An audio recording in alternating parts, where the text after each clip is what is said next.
بسم اللہ الرحمن الرحیم۔ شروع اللہ کے نام سے جو بڑا مہربان اور نہایت رحم کرنے والا ہے۔ اسلامی تاریخ میں بہت اہم نام حضرت عبداللہ بن زید رحمۃ اللہ علیہ کا ہے۔ آپ نے اپنی زندگی میں نکاح نہیں کیا تھا اور جوانی ایسے ہی گزار دی۔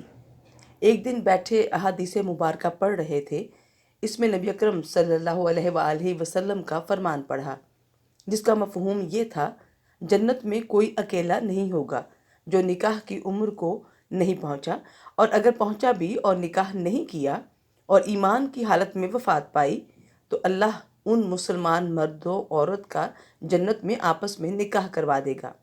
جب یہ حدیث پاک پڑھی تو دل میں خیال آیا کہ اس زندگی میں تو نکاح نہیں کیا، اخروی زندگی میں نکاح ہونا تو ہے، تو جنت میں میری بیوی کون ہوگی؟ اللہ سے دعا کی، اے اللہ، تو جانتا ہے کہ جنت میں میرا نکاح کس سے ہوگا، تو مجھے دکھا دے کہ میری بیوی کون ہوگی۔ پہلی رات آپ کی دعا قبول نہیں ہوئی اور دوسری رات بھی گزر گئی۔ تیسری رات دعا قبول ہو گئی۔ خواب میں کیا دیکھتے ہیں کہ کوئی کالے رنگ کی عورت ہے، حضرت بلال حبشی رضی اللہ تعالیٰ عنہ کے دیس حبشہ کی رہنے والی، اور وہ کہتی ہیں، میں میمونہ ولید ہوں اور میں بصرہ میں رہتی ہوں۔ جب خواب سے حضرت بیدار ہوئے تو تہجد کا وقت ہو چکا تھا۔ نوافل پڑھے، نماز فجر باجماعت ادا کی اور سواری لے کر حضرت عبداللہ بن زید رحمۃ اللہ علیہ بصرہ کی طرف روانہ ہو گئے۔ بصرہ پہنچنے پر لوگوں نے بڑا استقبال کیا۔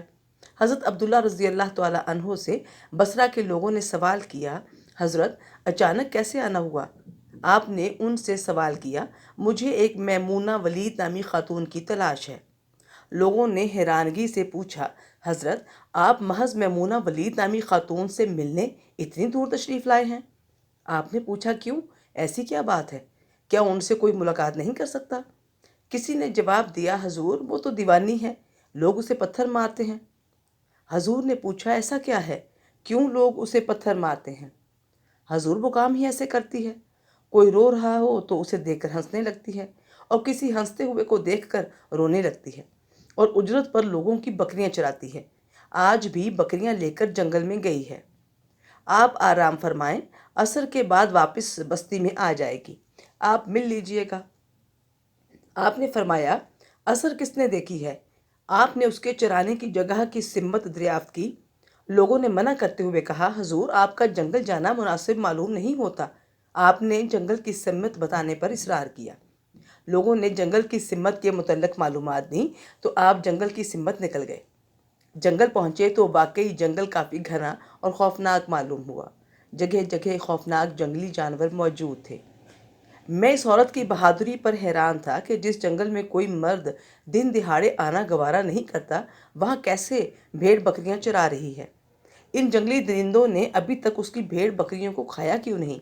اگر یہ درندے اس عورت اور اس کے ریوڑ پر حملہ کر دیں تو یہ عورت کس کس جانور کو روکے گی؟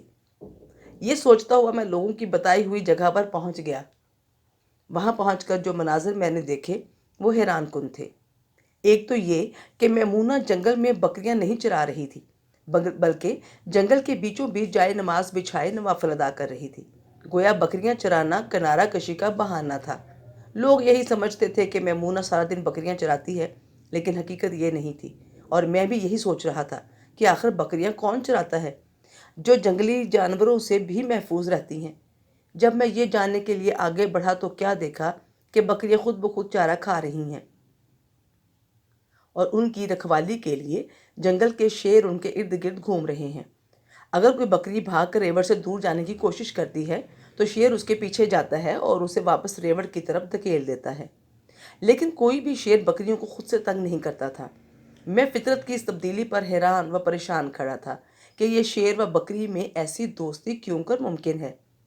میں انہی سوچوں میں غرقاں تھا اور مجھے معلوم نہ ہو سکا کہ کب میمونہ نے نماز ختم کی اور میری طرف متوجہ ہوئیں۔ وہ مجھ سے مخاطب تھی، اے عبداللہ، ملنے کا وعدہ تو جنت میں تھا، آپ یہاں آ گئے۔ آپ فرماتے ہیں کہ سن کر میری حیرانی کی انتہا نہ رہی تھی۔ یہ ہماری پہلی ملاقات تھی، تو میمونہ کیسے میرے نام کے بارے میں جانتی تھی؟ یہی سوال میں نے حضرت میمونہ رضی اللہ تعالیٰ عنہا سے کیا۔ اے عبداللہ، جس اللہ نے رات کو آپ کو میرے بارے میں بتایا، اسی نے مجھے آپ کے بارے میں بتایا ہے۔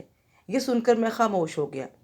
کچھ لمحوں کے بعد میں نے ممونہ سے سوال کیا، اچھا یہ تو بتاؤ یہ شیر اور بکریاں ایک ہی جگہ کیوں کر اکٹھے بیٹھے ہیں؟ اگر شیر اور بکری دوستی کر لیں گے تو کھائیں گے کیا؟ اس پر میمونہ نے جواب دیا، اے عبداللہ، جب سے میں نے اللہ سے دوستی کی ہے اس جنگل کے سب درندوں نے میرے ساتھ دوستی کر لی ہے۔ المختصر، معزز دوستو، آپ بھی اللہ کے ساتھ صلح کرنے میں جلدی کریں اس سے پہلے کہ تاخیر ہو جائے۔ سالہ سال سے انسان اپنے رب سے غافل ہے، لیکن وہ اپنے بندے کو کھلا بھی رہا ہے اور اس کی سب ضرورتیں بھی پوری کر رہا ہے۔